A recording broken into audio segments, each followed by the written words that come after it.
to discuss a new way that many companies are now investing in new technologies and other innovative business concepts is Brett Perlmutter, the 24-year-old founder and CEO of a company called Bullet Pitch. Welcome to the program, Brett. It's great to have you. Sherry, thanks for having me. So first, can you just explain what Bullet Pitch is and how you came up with the idea? Great question. So what I like to refer to Bullet Pitch as is a venture media firm. What that looks like in practice is we have two parts. First, we have a media company where we talk about startups. We have a newsletter where essentially once a week we highlight startups that are in the process of raising money. If you look at traditional media companies, they tend to cover companies that have already raised money. And then we have a large events arm where we actually host founders and investors and we try to connect them all together. And my whole sort of take on the venture space, Sherry, is that we're moving towards a world of attention. We're moving towards a world of distribution. And what that looks like for Bullet Pitch is by building a distribution first, we have unfair access to actually looking at great startups before most top tier venture firms would. And so the way that it operates is through our media channels, right? Whether it's the newsletter, whether it's our events, we're able to use it as a top funnel to essentially funnel the best companies down and then pick off the best ones and actually invest. And how did you come up with this idea? That's a great question. So it was 3.5 years ago. I was actually sitting in my dorm room in college. And I remember I was trying to figure out how to break into the venture capital ecosystem.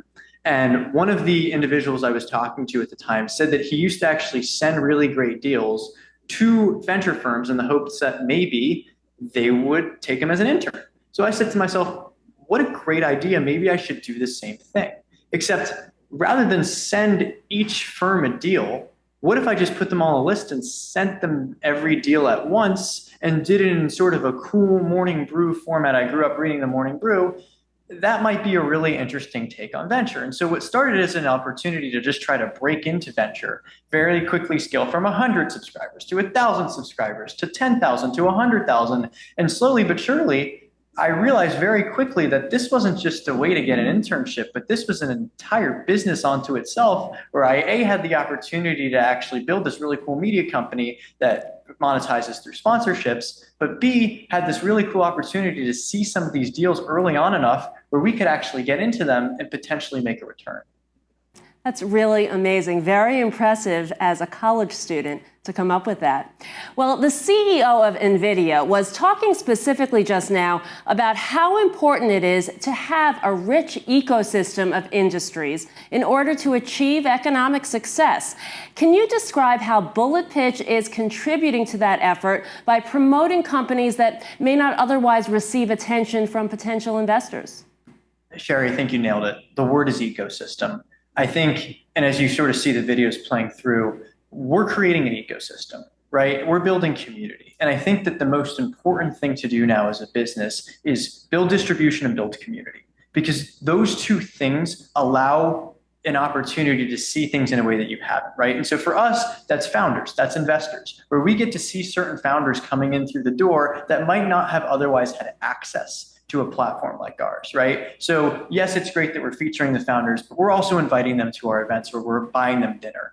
And all of this community that we're building allows us to see and get access to deals in a way that most firms haven't had the ability to do in the past.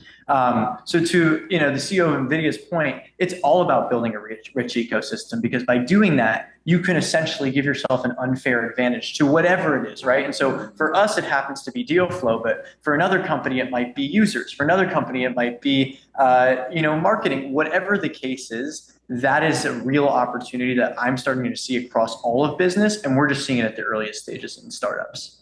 Now, I understand that Bullet Pitch does more than just inform venture capitalists about new startup companies. You also connect investors with different companies and their founders at events that you hold around the country. And you also have your own investment arm. Can you tell us how that all works and how it's helping the industry? Absolutely. So as I alluded to earlier, right, the way I think about Bullet Pitch is we've got our media entity on one side, and then we've got an investment entity. The media entity serves as a top of funnel, and the goal is A, to highlight companies that are in the process of raising. When it comes to the events, it's a media first approach, right? So you'll never see me host a traditional happy hour. You'll never see me even host a traditional pitch event. Everything is to be fun and engaging. And we believe that that's actually how you get the best founders in the room, by hosting something that is creative in every sense of the word. So, for example, we did an event in October where we actually had a bunch of founders hang out on a helicopter pad. One of our marquee events that we do is called the Tech Carnival, where we'll actually put founders into carnival booths along with our sponsors, and we'll say, don't pitch your company, pitch a game and incorporate your company into the game. And those types of events that we throw have registered super well with founders and investors because there's a creative approach to it, right? And so that's on one hand. And then as you sort of shift towards the venture side, for us, it's a very natural progression, right? Because as we start to see all of these founders coming into the room and all of these founders applying to the newsletter, we have an unfair opportunity to say, well, wait a second. We saw this founder before most firms do. That's a really great company. They came to us first because they wanted to come to one of our events. Maybe they wanted to be featured in a newsletter. Maybe they wanted to come work out of our office, which is where I am today. We might have an opportunity to invest in this company before they even take the first step in going to one of the traditional firms. Really sounds great. Just lastly, it's pretty incredible what you've already accomplished at such a young age. What advice do you have for someone who may be in a similar situation to you when you were back in college, maybe thinking about starting a new business concept that's never been done before? What does it really take to succeed based on your experience? I would chalk it up to two things. I would say it's passion and it's value add. A quick little story is when I was in school, one of the things that our school had us do is go on this trip, and it was called the Fall Finance Trip. And they would take a bunch of students to New York and they would bring them around to the different investment banks. And at the time I thought, this is something that I could see myself doing when I, quote, grow up, right? And I got there and it really just didn't register for me, right? We went to these different banks throughout the day, and what there was a lack of for me was passion, right? And I think that one of the things that I have been fortunate enough to do, and obviously in my early career, is follow what I'm passionate about. And to me, it was always startups, it was innovation, it was people who were building things that maybe others couldn't see just yet. And so I think the first thing I would recommend to any student or even young professional who's thinking about where their career is headed, follow what you're passionate about, and I really do believe the money comes. And then the second thing is value add, right? When I started this company, it really was a matter of me writing on different companies and these companies getting value. And these investors who were reading, getting value because A, maybe they got to learn about the company, or B, maybe even invest in them, right? And I think that there was this really cool moment where all of a sudden, I'll never forget, our first advertisers came to us and was like, hey, can we advertise? And it was like, well, wait a second. Yes, we can.